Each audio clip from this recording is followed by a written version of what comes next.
Entertainment news ba ang hanap mo? We're giving you full access with just one click. Click it.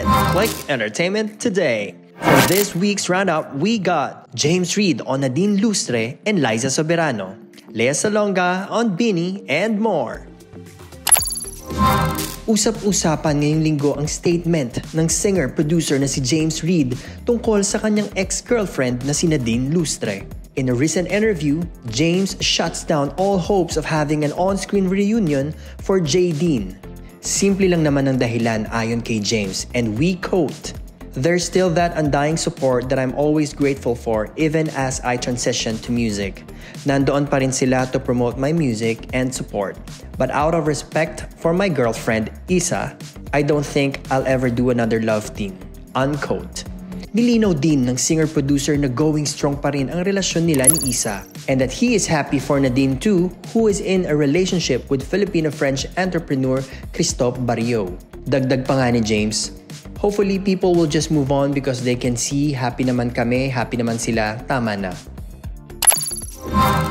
Still on James Reid, as the CEO and founder of Careless Music, he confirmed this week that actress Liza Soberano is no longer under his label and talent management company since July 29, 2024. In an official statement, James said, and we quote, "We decided to make this statement because there's a lot of rumors that she's no longer Careless.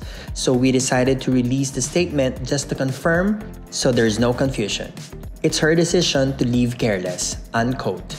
This of course begs the question, why did Liza leave Careless? In an interview, James said, "We have different, I guess, career paths. She's more focused on her US career going to Hollywood, all of that, and we're more focused on the Philippines." After 2 years of handling Liza's career, James has nothing but good words for his former talent. "It's been great working with her. We wish her all the best for her plans in the US and her career. Even though she's no longer managed by us, she'll come back here to the Philippines, especially with the Careless team. We'll always be here for her." Pagtatapos ni James. Still on James and Careless, July this year din nang putulin ng Careless ang kanilang ugnayan sa controversial businessman na si Jeffrey O. This was announced to the public by an official statement which read, "Effective as of July 2, 2024, Jeffrey Huamok O had ceased all official connections with Careless Holdings Limited, Careless Music Manila Incorporated, Careless Productions OPC, Island City Music PH OPC, Premier Private Label Incorporated." Corollary, Mr. O no longer has any authority to represent the Careless Group or its officers in any ongoing and future transactions, receive or dispense any funds or other investments for and on behalf of Careless Group, and or sign any official documents and or correspondences on behalf of the same group. James didn't deny that O's arrest and detention by the Bureau of Immigration due to illegal documents and permits influenced his legal counsel's recommendation that he cut all ties with him. Suportado ng Philippine showbiz legend na si Lea Salonga ang sentiment ng Bini in relation to protecting their privacy. May kinalaman ito sa unpleasant experience ng ilang miyembro ng Nation's Girl Group these past couple of months.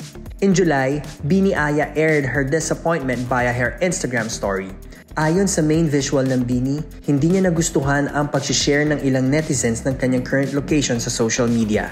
Bukod sa invasion ito ng kanyang personal private time with her friends, banta rin ito sa kanyang kaligtasan lalo pat hindi naman lahat ng nakasubaybay sa kanya at kanilang grupo ay mabuti ang intensyon.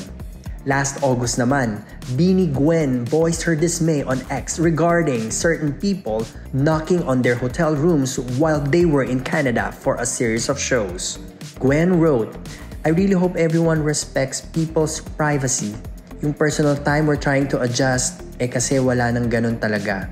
Pero kahit privacy na lang, we appreciate your love and support and we always try na mapagbigyan kayo sa pagpapapicture. But please, not to the point you'll go knock our rooms just for picture." Lea posted a screenshot of Gwen's message in her IG story and she captioned it, "Say it with me, respect boundaries." Ayon sa Broadway superstar, kailangan ni call out ang invasion of privacy para na rin maunawaan ito ng lahat. Say pa ni Lea, "Hate me all you want for beating the drum loudly about this. I'll gladly be the villain in your story. But the entitlement and disrespect is just too much. The ladies of BINI are human beings. Matatanda ang very protective ang aktres sa kanyang personal space. This was emphasized during an incident last year when some fans stormed her dressing room in Broadway during the staging of Here Lies Love. Sabi pa nga noon ng Tony Award-winning actress, "I have boundaries. Do not cross them. Thank you." Hindi boundaries kundi freedom ang ipinaglalaban ng aktor na si Ricardo Cepeda dahil nakalaya na ito matapos ang halos isang taon ding pagkakakulong sa Cagayan Provincial Jail, Tuguegarao City. Oktubre 2023 nang arestuhin ang aktor dahil sa reklamong syndicated estafa na inihain laban sa isang kumpanyang kung saan di umano'y konektado siya. Nakalaya na ang aktor nitong Huwebes matapos magpiyansa at nakapiling ng muli ang partner na si Marina Benipayo. Sa Instagram account ni Marina, ibinahagi nito ang kanilang masayang reunion habang sumasayaw sa Don't Be Cruel ni Elvis Presley. In her post, Marina said, "He's finally going home. God is good. Thank you everyone for your prayers." Yan ang mga ganap sa mundo ng showbiz this week. Stay tuned for more because we are ready to give more with just one click. This has been Click It, Click Entertainment Today.